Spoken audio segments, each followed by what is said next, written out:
Hello বন্ধুরা, তো দেখো আজকে বিকালবেলা দিদি এসেছে, স্ত্রী এসেছে, কৌশিকদা, তিনজন এসেছে। আর দেখো এখন মধুরা সাইকেল চাপছে আর বাড়ি যাবে না বলে এখন বায়না করছে দেখো। আর মধুরা তার মনির কাছে এখন আদর খাচ্ছে। আর তো দেখো কেমন হাসছে।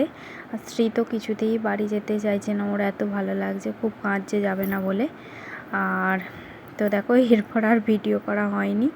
আর মধুরাকে দেখো যে টুপিটা দিদি মন্দারমণি থেকে এনে দিয়েছে, সেটাই ওকে পয়লা বৈশাখের দিন নতুন জামার সাথে পরিয়ে ছবি তুলেছিলাম। আর দেখো রাত্রিবেলা আজকে খেয়েছিলাম তো পরোটা, চানা মশলা আছে, দেখো পান্তুয়া আর আছে পটল ভাজা। তো চলো এখন তাড়াতাড়ি খেয়ে নিই। তো খাওয়া দাওয়ার পরে দেখো মধুরা আর পিসমণি এটা গিফট করে পাঠিয়েছিল এই চেয়ারটা, আর খাওয়ার টেবিলের সাথে আর কি অ্যাটাচ।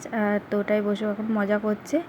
আর এর ভেতরে দেখো এক বাক্স খেলনা আছে, সব ভরে টরে রেখে দিই, সেগুলোতেই এখন ও মস্তানি করছে, খোঁজাখুঁজি করছে।